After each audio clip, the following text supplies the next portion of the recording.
Inside the Koshiam Palace, President Ibrahim Traoré sat in his office late at night. He didn't need coffee. His eyes were wide open, his mind sharp like a blade. He could feel something was off. The silence was too perfect. The smiles in his meetings were too forced. That's when a small envelope arrived. No name, no stamp, just 4 words written in rushed handwriting. Be careful. It's inside. Traoré opened it and found a piece of paper with a list of names, all from the military. Some he trusted, some were even part of his inner team. But what was this? The next morning, he called Captain Naba Zongo, the same young officer who helped uncover the spy months ago. Zongo, he said, I need you again. Quietly. No one must know, not even the generals. Zongo saluted. Yes, Mr. President Traoré handed him the list. These names. Follow them. Don't question. Just observe. We're walking into something big. Zongo nodded. And if I find something? Don't report by phone. Come to me directly. This is not just politics. This is war. That night, Zongo disappeared into the shadows. He changed his clothes, used a false name, and moved like a ghost. He didn't trust anyone, not even fellow officers. He started watching one name from the list. Colonel Dabiré, commander of the 3rd Infantry. Dabiré was a respected man, brave, smart. But something wasn't right. Zongo followed him to a quiet compound on the edge of the city. No guards, no official vehicles. Just 4 men in military clothes, meeting behind closed doors. He took photos from the roof. He recorded parts of their conversation through a crack in the window. He couldn't believe what he heard. The president moves too fast. He cut the foreign deals. Now the funding is low. If we don't act soon, we lose everything. Another voice replied, Then we move before the independence celebration. Strike once, no mistakes. We remove him. The country stabilizes. Foreign support comes back. Zongo's heart dropped. They were planning a coup. Captain Naba Zongo didn't waste a second. He returned to the palace before sunrise, walking past guards who didn't know the storm he was carrying in his bag. The photos, the recordings, and the names of men ready to bring down the country from the inside. President Ibrahim Traoré was already awake, standing on the balcony, watching the dark sky turn gray. Zongo saluted, handed him the files, and said quietly, It's real, sir. They're planning to remove you before the independence celebration. They've already picked a replacement. Traoré didn't flinch. He opened the file slowly, studied each face, and listened to the recorded voices like a hunter studying his prey. Then he said, We don't panic. We prepare. He called a secret meeting, not in the palace, but in an abandoned command post outside the city. Only 5 people were invited. No phones, no communication, not even his own guards knew where he was going.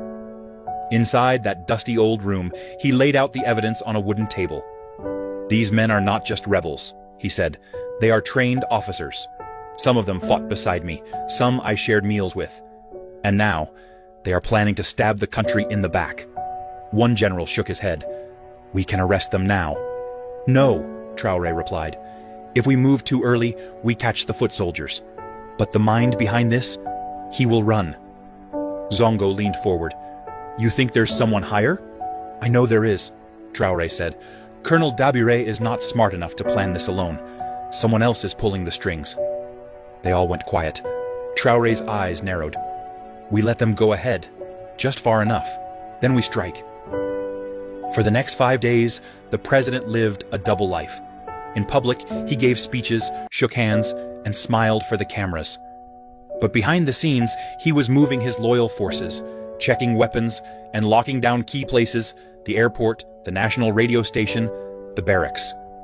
Zongo infiltrated deeper. He followed the coup plotters as they met foreign-looking men late at night. He watched money being exchanged, big amounts. He heard one of them say, Once the president is gone, France will return. Everything will go back to normal. Zongo almost burst in that night, but he remembered the president's order. Not yet. On the 6th day, Traoré got the message he had been waiting for. The coup leaders planned to make their move on Sunday night, just before the flag-raising ceremony. They would strike during a fake training drill. One of the generals had already moved loyal troops to surround the palace. And the one behind it all? His name appeared in Zongo's final report. Someone no one expected. Someone right next to the president. The name in Zongo's final report hit like thunder. General Yakuba Sere, one of the most respected officers in the country. A man the public admired. A man who stood beside President Traoré during speeches, military parades, and national events. Traoré sat alone in his office, holding the file in both hands. His jaw was tight. His eyes didn't blink. Of all people, Sere? They had shared a tent in battle, eaten from the same pot in the bush, fought side by side during the uprising. When Traoré rose to power, it was Sere who stood by him on the balcony, raising his fist to the crowd. Now he was the one trying to tear it all down. The betrayal burned deep. Captain Zongo stood silently nearby, waiting. He could see the weight in the president's eyes. But Traoré didn't break. He didn't speak with emotion. He stood up and said, "Prepare for Operation Storm Night." That evening, inside the underground war room, the trusted team gathered. A full map of Ouagadougou was spread on the table. Lights marked key spots: the palace, military base, radio tower, airport, and the secret house where the coup leaders would meet. Traoré looked at each face in the room. His voice was calm but sharp. "We let them believe they've already won. Tomorrow night they will move, but we'll be waiting. No escape, no warning. This must be clean and quiet. Burkina Faso must wake up in peace." Zongo pointed to a small square near the outskirts. "General Sere will be here, with Colonel Dabere and the others. If we capture him, we end the plan at its head." The team nodded. Traoré added one more order. "Capture, do not kill. I want the people to see with their own eyes who betrayed them." The night before the coup, Traoré slept only 1 hour. He wore plain clothes and drove himself to the command point. No one recognized him in the dark. No sirens, no guards, just him and the truth. At 11:47 p.m., the fake training drill began.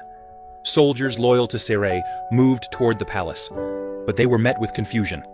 All the gates were already under tight control.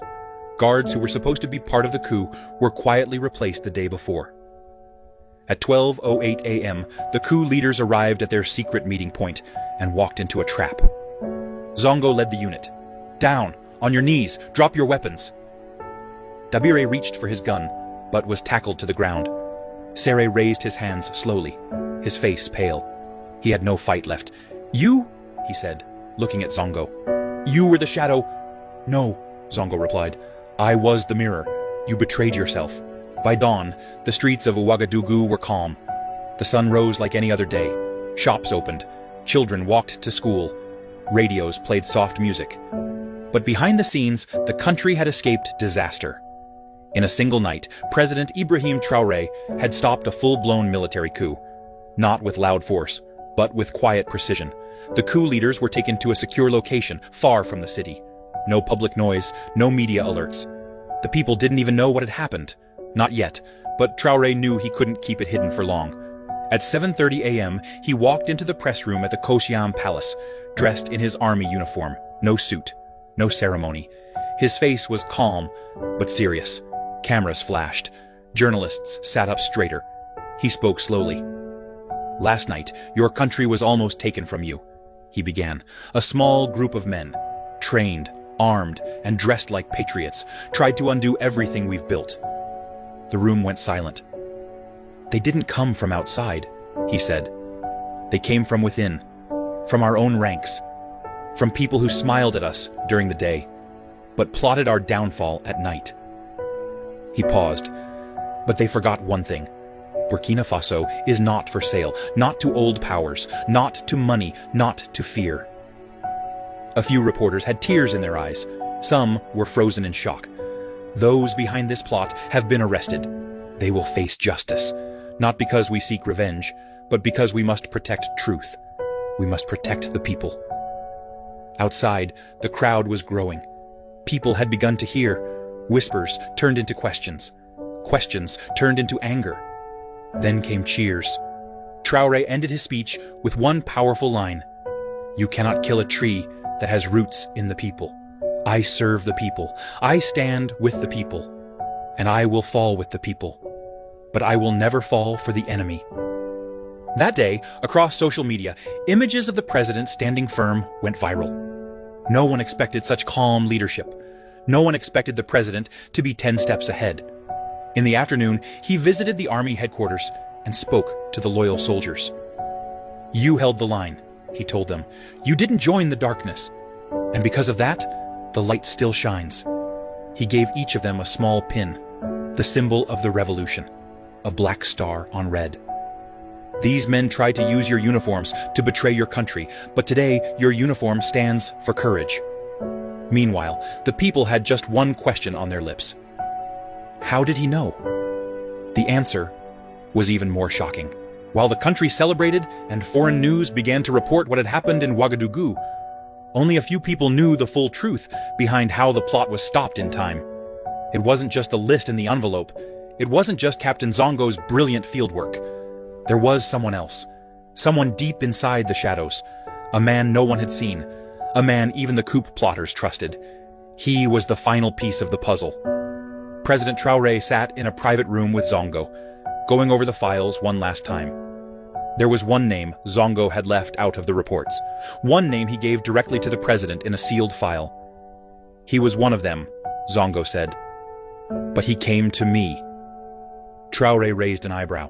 "You mean he switched sides?" Zongo nodded. "He was promised a new life in Europe. They said they would give him a house, a salary, everything, if the coup worked. But he couldn't do it. He said, 'I believe in Traoré more than I believe in Paris.'" Traoré didn't smile. He just leaned forward and opened the file. Sergeant Karim Sawadogo, an ordinary soldier in the 3rd Infantry. No rank, no medals, but he had been in every meeting, heard every plan. He kept notes, recorded voices, and passed them on secretly to Zongo while risking his own life. "He could have escaped," Zongo said.